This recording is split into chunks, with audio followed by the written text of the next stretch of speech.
All right, everybody, welcome. This is Danny Brown and Globalization 1, Day 9. Now, I hope you just took your quiz. You must take the quiz, Day 9 food quiz. If not, stop the video, go take the quiz. Now, we're going to continue teaching today about American food. And first, I want to talk to you about your food cooking project. You have a food cooking project. Just a second. All right, here it is. At Google Classroom, you can get this Day 9 American Food Project. American Food Cooking Project. This project is due July 23rd, 5 p.m. You have to cook some food and take a picture of it and send it to me before July 23rd, 5 p.m. on Google Classroom. Now, you get to choose. There are 4 foods. One is mashed potatoes. I'll show you a picture in a minute. 2 is deviled eggs. You get 100 points for each of these. Mashed potatoes are delicious. I eat them often. I often cook them and eat them. I love them. Deviled eggs are good for parties and picnics. They're delicious and fun. Everybody loves deviled eggs. Banana pudding is original pudding. It's a little different than you think because it's original. It's made with flour. Strange taste, but delicious. My wife used to make it a lot. M&M cookies. You have to buy M&Ms at the store and put them in the cookies. They're delicious. It's a traditional cookie. Now, each of these, you can get extra points for these 2 because they're more difficult, but you can choose 1, 2, 3, 4, any of these. Where did you cook the food? Just tell me where you put it. If it fit at your apartment, just type A, apartment, okay? All right. Did you cook this food by yourself? Yes, I cooked it by myself. Good. Someone gave me advice, but I cooked it all myself. Good. No, someone else helped me cook this. Bad. You cannot do that. You get minus 100 points. You must cook it all yourself. Number, 5, it should say 4. Did you use exactly the ingredients from the recipe Danny gave you? Yes, I used exactly the ingredients and cooking method. Good. No, I changed the ingredients. I cooked in a different way. Some students say, oh, Danny, I'm sorry. I just didn't cook it that way. I used my own way. I changed this, I changed that. And I say, no, you can't do that. It's not real American food. You got to cook exactly like I say and buy exactly the things and not change things out, okay? All right. And did you like the recipe? Delicious, very good, good, okay, not so good, terrible. You can say anything, just choose one. Whatever your opinion, it's okay. You might love it, some students do. You might say, it was okay. Some students do, it's okay. Just tell me. Now, you have to take a picture of your food.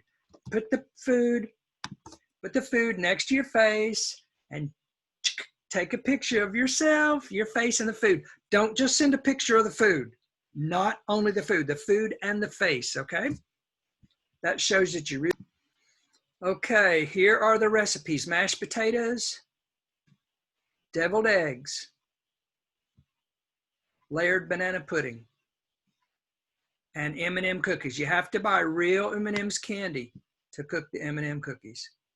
Okay, I'll show you some pictures. Okay, American Food Cooking Project. Here are the cookies. Now, this is a good example of what they should look like. They should be very thin. Here are the mashed potatoes. Yummy. Here's the banana pudding. And here are the deviled eggs. They're boiled. You take the yellow and you do special things and put it back inside. Homemade pudding made from scratch. Some people love to eat this, but original pudding is not smooth because it has flour in it. You can taste the flour, but I love it. M&M cookies, nice. These are nice because they're flat. American cookies should be flat. Flat is good. Bad cookies, they are thick like cake. You do not want cookies like cake. Japanese often take a special machine, they put the flour in it and they go to make the flour fluffy. No, no, no. You don't want fluffy flour. Do not do that. We want thin cookies, good thin cookies, okay? These are cakey, bad. These are very bad, not traditional. Okay, mashed potatoes. Now, mashed potatoes, thick is good. Very watery is bad. A little watery is okay. A little bit's okay, but not very much, all right? These are bad, bad, bad, bad, bad. Deviled eggs, yummy. I love deviled eggs. Okay, now I'm going to talk a little bit about American sushi. Now, this may seem a strange topic to you, but globalization is about sharing ideas across cultures. And sushi came to America first in the 1930s. But because of World War II, everyone stopped eating sushi. Then sushi came later back to America. And the people who were cooking the sushi were Japanese people. They were Japanese chefs. They had trouble getting Americans to eat the sushi. Americans don't want raw fish and seaweed. Seaweed is kaiso, okay, nori and wakame. Americans hate seaweed, so they struggled to sell sushi to Americans. These are Japanese guys. So the Japanese chef created American sushi to sell it to Americans. Let's look at what they did. All right, we're going to talk about American sushi. Now, this may seem like a strange topic, but globalization is about ideas going across countries. And sushi is something that came from Japan to America, and then it came back to Japan. That may seem strange, but I'll tell you in a minute why. The Japanese in the 1930s brought sushi to America. But World War II made the Americans hate Japanese people because of World War II. And so they stopped eating all Japanese food. No. Then later, the Japanese brought sushi and Japanese food back to America. And it began to grow, but many Americans didn't like sushi. They didn't like raw fish, and they did not like seaweed. Now, seaweed in Japanese is kaiso. That's nori and wakame. And the Americans didn't like it. And so the Japanese chefs said, we want to sell this and make money. So the Japanese changed their own sushi.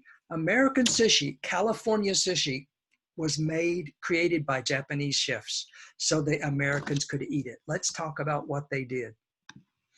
All right, American sushi. Now this is based on research, this is real. American sushi, sometimes called a California sushi, uses colorful sushis with fun names. They did this to try to sell their sushi. Usually the seaweed, the nori, is hidden inside the roll, not on the outside, because Americans don't like seaweed, so they hide it inside. Can you see how they put the seaweed inside and they put the rice on the outside? This was the original American sushi, but it was created by a Japanese chef in Los Angeles in the 1960s, and it began to be called California sushi. Colorful sushi. The chef was Ichiro Mashita. Mashita saw Americans remove the seaweed before eating the sushi. So he put the seaweed on the inside with some cooked crab. Now the California roll has imitation crab. Imitation is like nisemono, okay? And cucumber. The seaweed is on the inside. There's imitation crab. You can buy this in Japan. Tastes just like crab. It's delicious. And there's cucumber. Cutie is cucumber. Now, there are many crazy American sushis. They are colorful, and they have fun names, and they are often spicy. Yes, spicy sushi. Here are 3 examples. Number 1, the spider roll. Soft crab. Crab is kani. Soft crab with cucumber, avocado, mayonnaise, pepper, and the legs of the crab. Now, do you see these legs here? These legs look like a spider legs, so they call it spider sushi. The legs of the crab look like a spider. This is called a spider roll. It's very colorful, and they sell it in America. It's California sushi. The dragon roll usually has eel. Can you see the eel here? Sometimes shrimp.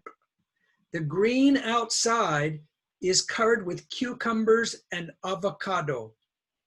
All right, and it looks very colorful and cute, and they can sell the sushi to Americans. Shrimp, the cowboy roll like Texas. Shrimp tempura, spicy tuna. Yes, the tuna has spicy taste. An avocado, Kobe steak, garlic,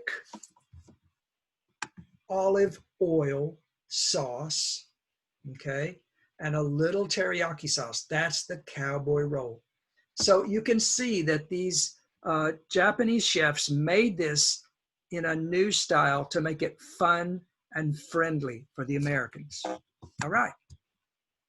Now, when Japanese or Chinese or Koreans serve food to Americans, what do Americans like? Well, we can eat a lot of things. You know, we don't know what every American likes because we're all different. But here are some basic rules, cultural rules for serving good food to Americans that if you're serving to a lot of Americans, maybe they're going to like this if you follow these rules. 1, serve hot food. Many of my Japanese friends have cooked very delicious hot food.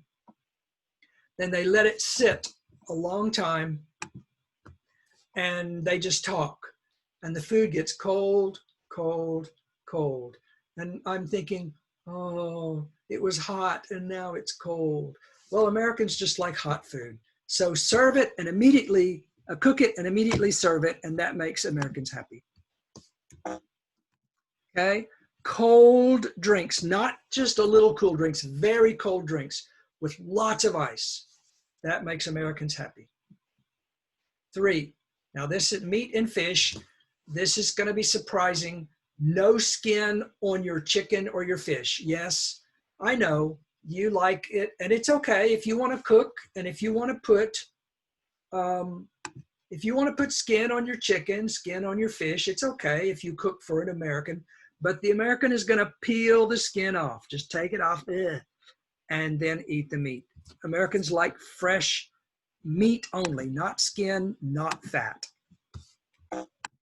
No bones on the fish if possible. Americans hate bones for fish. We take the bones out before we cook it usually.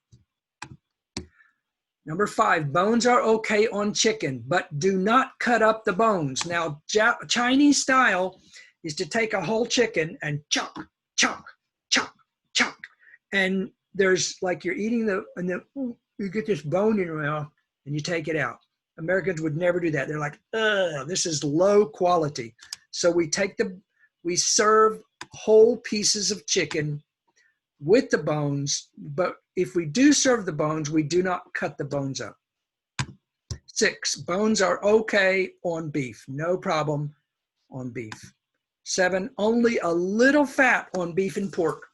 A very, very fat steak, very, very fat beef and pork is considered bad quality for Americans. No heads or tails on fish. I know it makes it look delicious, but when you see the head, the Americans are going, is that fish alive? And they feel really terrible about it. It's just tradition, that's all. It's just what are you used to, okay? Okay. And there's an example. This is considered very bad. Don't do that for Americans. Number 9, fish, shrimp, crab, and lobster are okay for most Americans. Well, you know, everybody has their flavors. Not everybody likes these, but most Americans do. Most Americans do not eat other seafood like squid, octopus, sea urchin. Sea urchin is uni, or seaweed. Seaweed is kaiso. Now, it's not true that no American eats squid. Some Americans eat squid. Squid is ika, okay?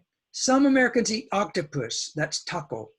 But most Americans don't. They don't want to taste it. If you give it to them, they'll go, and they're not going to taste it. So if you want to cook what is safe for an American, don't cook those. All right. And number 11, if an American invites you to go to a restaurant with you, he will not pay. Many people are shocked. When an American invites you to go to a restaurant, you're considered equal friends. Everyone pays. Everyone pays for his food at the restaurant. All right? Unless it's your birthday. And if so, they will tell you, I'm going to pay. If they don't say, I'm going to pay, they will not pay. All right. If he wants to pay for you, he'll say strongly, I will pay for your food. And number 12, if an American man invites a woman on a date, he will pay for everything. If he doesn't pay, they're probably not going really on a date. All right. That is American food. Now we're going to go on. We're going to talk now about fast food culture. America has a fast food culture. Let's listen to this lecture on fast food. We'll stop there. Okay, we're going to talk about American food now, especially hamburgers. I love hamburgers. Okay, how much food do Americans eat every day?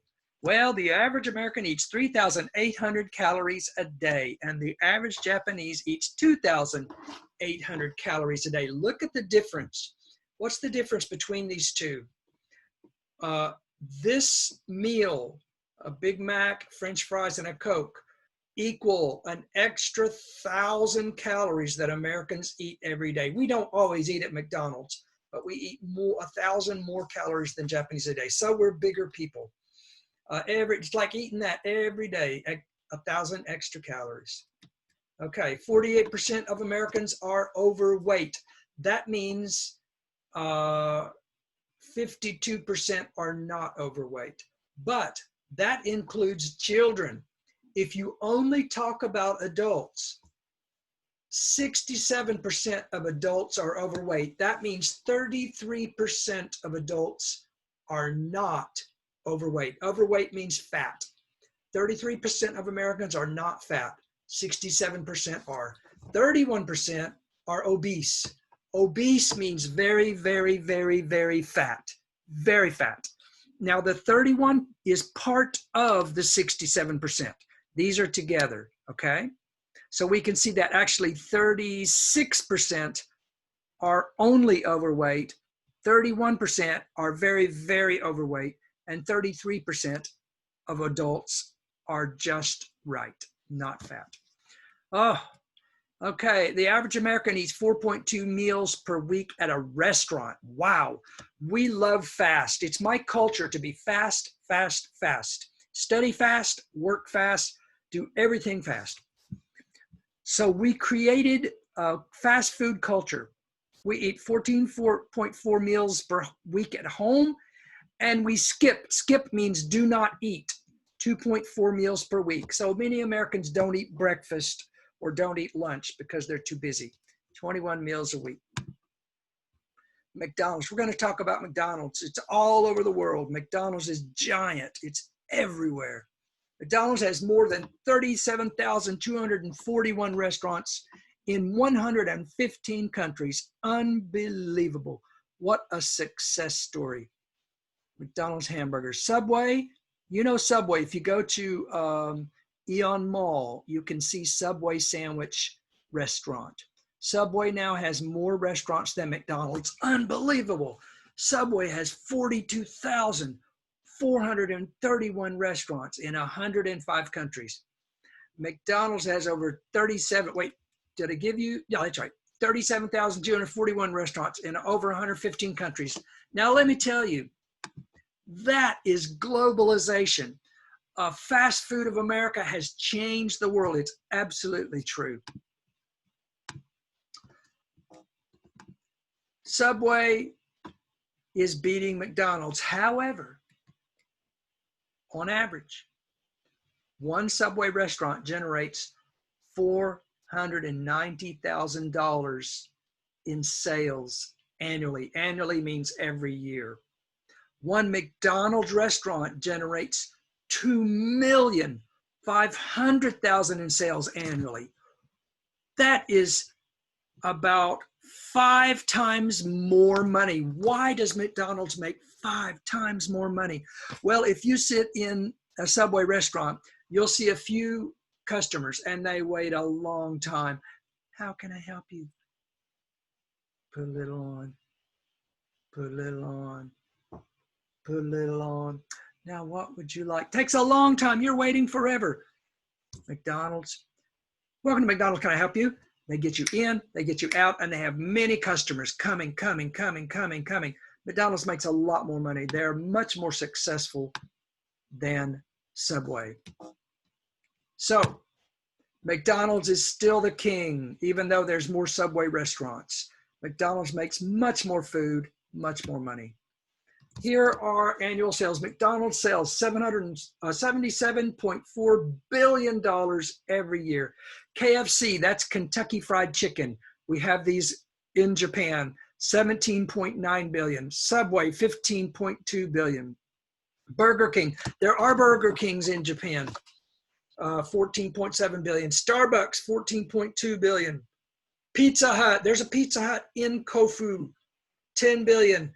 Taco Bell, there's a Taco Bell in Japan. Wendy's is in Japan. There used to be a Wendy's in Kofu, but it burnt down. They had a big fire. Dunkin' Donuts, I'm sorry, you guys, Dunkin' Donuts is not Japanese, it's American. $6.1 billion. Applebee's, you've never heard of. It's a delicious restaurant. Okay, these are some of the restaurants from America that have gone all over the world. Globalization, my goodness, yes. McDonald's is the king.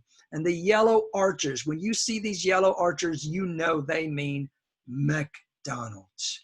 This is the original McDonald's. McDonald's began in 1954 as a small restaurant, and they grew and grew and grew. I'm going to talk about why. This is another example of a very early 1950s, 1960s McDonald's. Interesting, isn't it? It was not inside, it was outside. There's another example. Notice here, we have sold over 1 million. This is long ago. The hamburgers were 15 cents. That's about Juroku-en, okay, for one hamburger. But this is very old.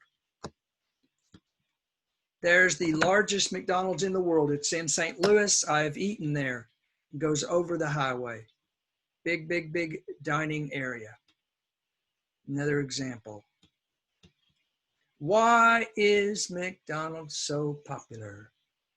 The food is always hot, always fresh. McDonald's has a rule that after French fries are a little bit old, they throw them away. Now, they used to wait 5 minutes and then throw them away after 5 minutes. They throw the French fries away. Now, some of my students tell me they don't follow that rule, but they still, in America, they're very strict. You have to throw away the food if it gets cold at all. Always hot, always fresh. In fact, I read a report that McDonald's did a study on their French fries. They decided that the French fries taste good for 17 minutes.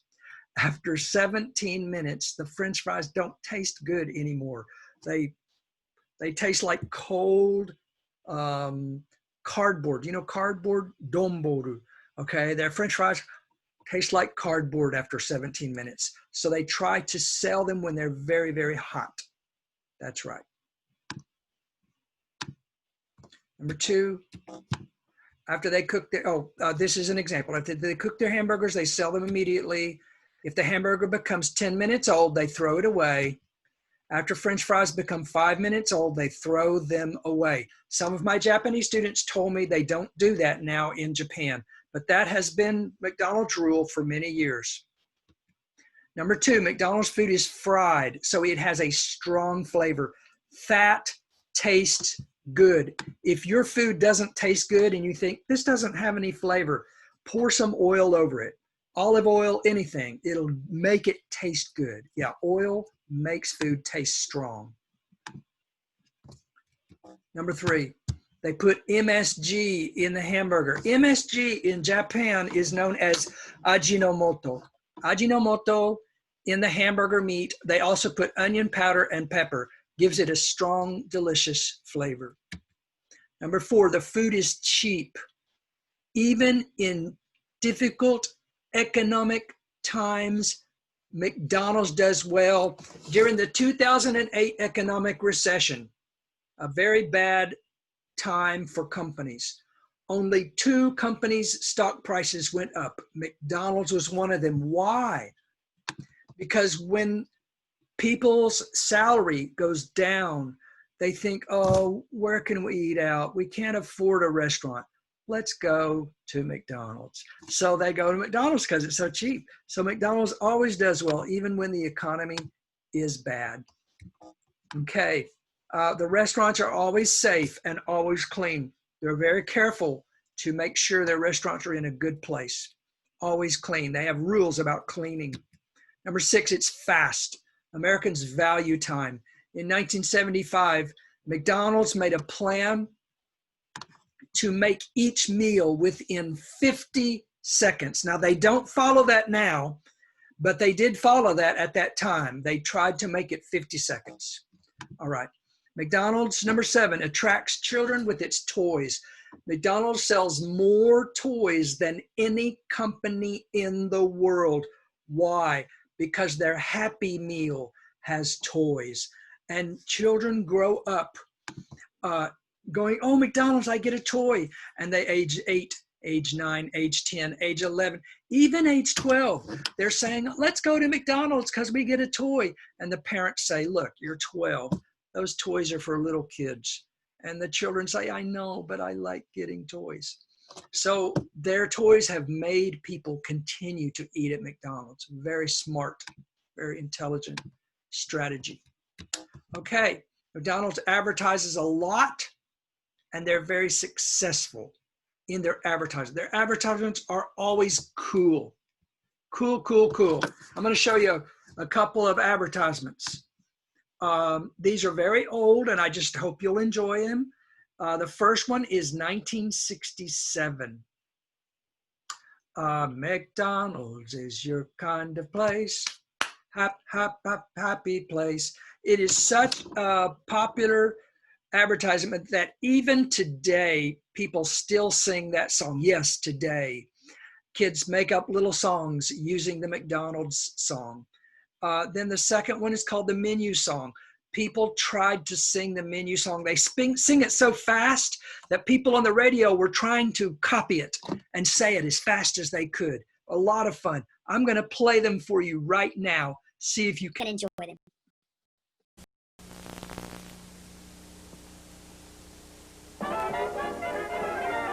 McDonald's is our kind of place. It's such a happy place. Happy place. A clean and snappy place. McDonald's is our kind of place. It's such a happy place. McDonald's is our kind of place. Your kind of place.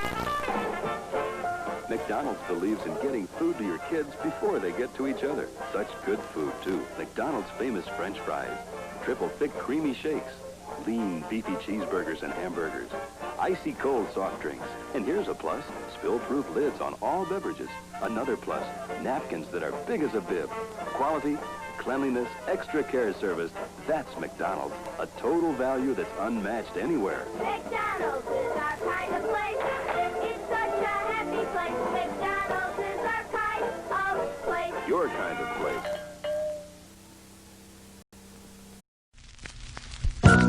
Good morning, class. Today we're going to learn the McDonald's menu song and give a listener out there a chance to win $1 million. So, repeat after me. Repeat after me. No. No. Oh, okay. Okay. Here goes. Here goes. Big Mac, McDLT, a quarter pounder with some cheese fillet, a fish, a hamburger, a cheeseburger, a Happy Meal, McNuggets, tasty golden French fries, regular or larger size, a salad, chef or garden, or a chicken salad, oriental, big breakfast, egg McMuffin, hot cakes and sausage, maybe biscuits, bacon, egg and cheese, or sausage, Denny's, hash browns, 2 and 4, dessert, hot apple pies and sundaes, 3 varieties of sausage, corn, 3 kinds of shakes, and chocolate chip cookies, and a drink, a Coca-Cola, Diet Coke, an orange drink, a Sprite, and coffee, decaf, 2, a low-fat milk, also an orange juice. I love McDonald's, good time, great taste, and I get this all at one place. Got it? Got it. Okay, now you do. Big Mac, McDLT, a quarter pounder with some cheese. Ah, too bad. Because if this class can do the McDonald's menu song all the way through, a listener out there is going to win $1 million. Win $1 million? Yeah, so let's try again. Big Mac McDLT, a quarter pounder with some cheese. Big Mac McDLT, a quarter pounder with some cheese. Filet of fish, a hamburger, a cheeseburger, a Happy Meal. Filet of fish, a hamburger, a cheeseburger, a Happy Meal. You're on a roll! Keep going!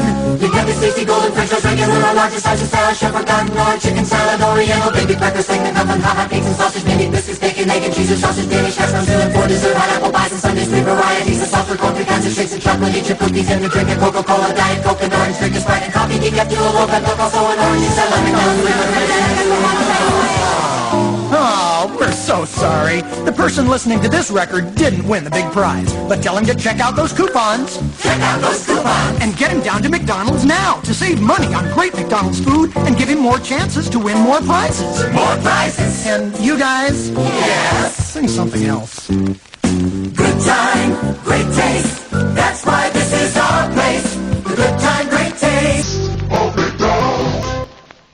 Here goes. Big Mac McDLT, a quarter pounder with some cheese, filet of fish, a hamburger, a cheeseburger, a Happy Meal, McNuggets, tasty golden french fries, regular or larger sizes, salad, shepherd, garden, or a chicken salad, oriental, big breakfast, steak, McMuffin, hot cakes and sausage, maybe biscuits, bacon, egg and cheese, or sausage, Danish, hash browns, and for dessert, hot apple pies and sundaes, three varieties of sausage, corn, three kinds of shakes and chocolate, each of cookies, and a drink of Coca-Cola, Diet Coke, and orange, drink a Sprite and coffee, decaf, a low fat milk, also an orange juice. I love McDonald's, good time, great taste, and I get this all at one place. Got it? Got it. Now, the next thing we're going to talk about today is something called McDonaldization. What is McDonaldization? McDonaldization is the idea. Well, let's get started here. And here we go. Globalization and McDonaldization. McDonaldization is a way of doing business. It was made famous by the McDonald's company, and it has spread around the world as a popular way to make money. This is truly globalization, and it's part of the success of McDonald's. The four characteristics of McDonaldization are efficiency, calculability, predictability, and control. Efficiency means kokateki. It means it's effective. Calculability means you can count it. Predictability means predict means to know what will happen in the future. You can know what will happen. And four is control. Now, efficiency means that McDonald's wants their employees to work very fast. They also want to be efficient to save money. And they're very good at searching extremely carefully to make the most money and to help their workers work very fast to make money. Efficiency is it. It's not love and care, okay? McDonald's is not, they're a caring place, okay, but McDonald's doesn't make money because of love and care and mama's love. They work fast and hard. That's efficiency. McDonald's also has calculability. Everything is counted. Cups, straws, meat, hamburgers, customers, and especially money. They know every single item that they use in the store. Look at this. This is a real sign, a real McDonald's sign. McDonald's, over 99 billion served. Can you read that? It means over 99 billion customers have been served. How does McDonald's know that? Are they lying? No, they're not lying. They count all of their customers. They count everything. That is calculability. All right, next is predictability. McDonald's predicts everything that will happen. The customers can predict the kind of experience they will have. Okay, McDonald's, they want to know when they move into a neighborhood, they study, like many businesses do, how many cars go through here, how many people will walk by this shop. They want to predict their success. While McDonald's may not have created this idea, they are the ones who did a lot to popularize predictability. Customers can predict the kind of experience they have. Now, what this means is that the customers know when they come to McDonald's, they're going to have this food, this price, the tables will look this way. Everyone feels they know what it's going to be like. And finally, control. McDonald's is famous for their book. McDonald's created the book. The book is a training manual. Actually, they have many training manuals, but they created training manuals for everything. Every single thing they do, they train. Now, you might see many companies that do this. Why is McDonald's special? Because McDonald's are the people who made this popular. They train their people how to do every step. They're control freaks. They want to control everything. Everything is timed with McDonald's. The French fries, they have this timer, and it buzzes when it's finished. The hamburgers, they time it. They know exactly how long to cook everything. I told you earlier, they timed how long does it take when a customer comes in and they finally get their food. And in the 1970, was it 5 or 6, they made a 50-second rule. They timed it and they made their employees serve meals in 50 seconds. I don't think they kept doing that, but they timed everything. And that's how they control everything. And that's why one of the reasons for success. Now, what this means is that these 4 characteristics of McDonald's made McDonald's successful, and their success was copied by many companies. This is globalization across the world. Wherever McDonald's has gone, people have followed McDonald's and they have copied these 4 points. Now, you go into a mall, what do you see? You see Lush Lush. They sell soaps. Every mall now has a Lush Lush. They have a body shop. Every mall has a body shop. They all look the same. They all sell the same products. Is that bad? No, it's good. We like Body Shop. We like Lush Lush. We go to Starbucks. Starbucks has the same coffee, the same price, the same basic idea, the Wi-Fi. We like to know that's my good restaurant. And because it's repeated everywhere we go, people feel safe to go there. But because of that, many people complain that McDonaldization has caused everything to be the same. They have taken away creativity. They have changed quality for predictability. I like McDonald's, okay? Yeah, I don't love it, but I like it. It's not great food. Why do I go? The food's hot. I know it's cheap. I know it's there every time it's the same. And so we know it's safe, and we like to repeat experiences. And this brings money in for McDonald's, and it brings money in for Lush Lush and Body Shop and all of these chain stores that are throughout the world. This is truly globalization, the 4 points of McDonaldization. And McDonald's from America is the company that did a lot to promote this kind of business. All right, we're going to talk about KFC. Now, just a minute. Who is this man? Do you recognize him? All right, Kentucky Fried Chicken was started by a man named Colonel Sanders. Colonel Sanders named it Kentucky Fried Chicken. Let's see if I have KFC is now what it's commonly called in Japan and America. K is Kentucky, F is fried, C is chicken. And by the way, I am from Kentucky and Texas both. And when I was in Kentucky, I met Colonel Sanders. I was just a little boy. and he came to a meeting, and Kentucky Fried Chicken gave free chicken for our meeting because we were a church, a group of many churches, and he liked to support churches. So he gave us all free chicken, and he walked around to the different tables saying hello to people and shaking people's hands. And I did not shake his hands, but I saw him as a little boy. I saw him. He was very old and he was almost blind, it seemed to me. He would kind of look and he didn't quite see you, but he was smiling and he was shaking people's hands. And he was dressed in his white coat, just like you see on the sign, the Kentucky Fried Chicken sign. He looked very much like this picture here when I saw him. All right.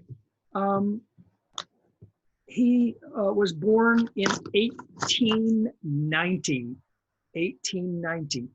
and he did not start his chicken shop yet. When he was 40 years old, he started his first restaurant.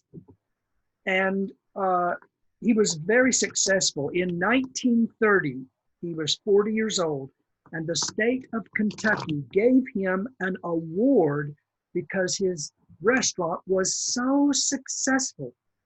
Okay, so he continued with his restaurant, and in 1939, he noticed that whenever he cooked chicken, people had to wait a long time. It takes like 20 minutes, 25 minutes to fry chicken. And then you have to wait about 15 minutes for it to get cool. You can't serve it. It takes about 30, 40 minutes when someone orders fried chicken before they can actually eat it. And he said to himself, I think I can find a better way to cook fried chicken so we can cook it fast. And he started using the pressure cooker. Now, this is a pressure cooker. It's very usual in cooking today, but it was not so usual then.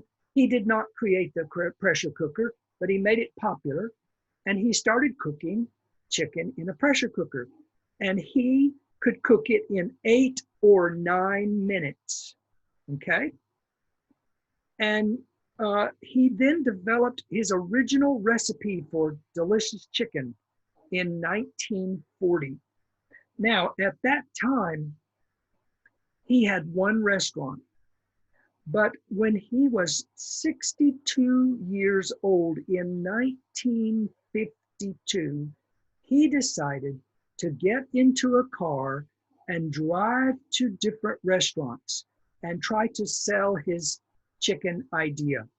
He would knock on the door and he would say, hello, I am Colonel Sanders, and I have the best chicken that you've ever eaten in your life. Let me cook it for you right now. It will only take 8 minutes for me to cook this chicken, and you can cook it so fast that your customers will love it, and it's the best chicken ever.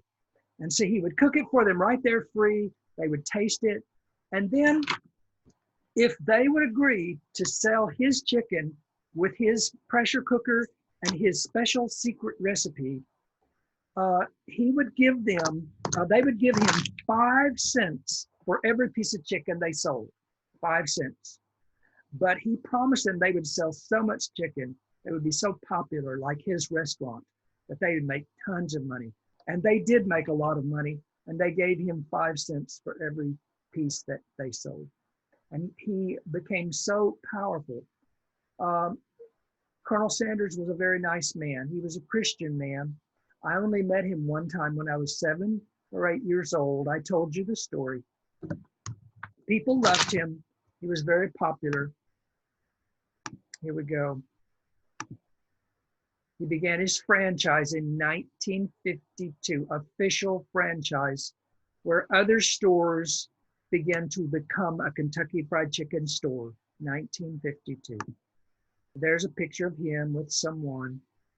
He was always encouraging people. A man named Dean said, my beloved father worked for KFC. It was his first manager's job. He said Colonel Sanders was the nicest man he ever met. Isn't that nice? And Alex Keffer said, I met him in a KFC store in 1966. He was such a sweet man. He had the brightest smile. I will never forget it. He gave me a little advice. He told me, never give up. Good things come to those who wait. Okay, Colonel Sanders was a success, an American success story. And remember that he was only 40 years old when he started his first restaurant. He was not successful before then, but at age 40, he began to have success. So never give up. You might have success. Now let's talk a few minutes about Coca-Cola. Coca-Cola is an amazing company. It is an American drink. Many people don't know Coca-Cola is an American drink. It began in Atlanta, Georgia. That's in America, Atlanta, Georgia. Today, the Coca-Cola Company is the biggest non-alcohol drink company in the world. It's the biggest company that doesn't sell wine or beer, okay? Biggest drink company. Now, the name is Coca-Cola. What is Coca and Cola? In America, it is, we call it Coke, just Coke. Japan, they call it Cola, Cola. But in America, it's Coca-Cola or Coke. Now, Coca comes from a special word. It means cocaine. Coca means cocaine.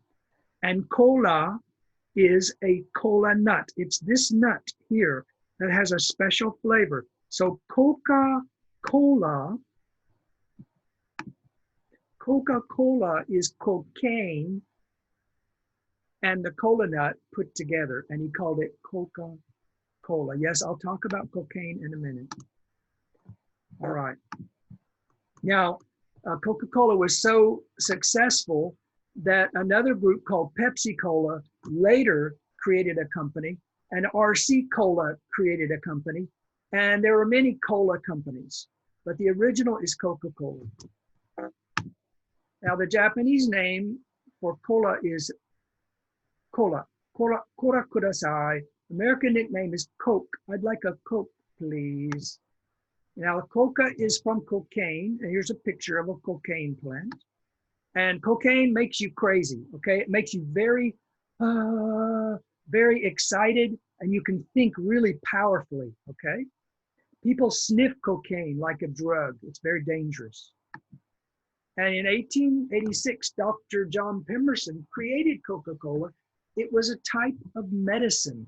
And Dr. Pemberton thought that he was creating a medicine that would help everybody. He thought it'd make you well if you had a cold, if you had backaches, if you had headaches, any problem, the Coca-Cola is going to help you, all right?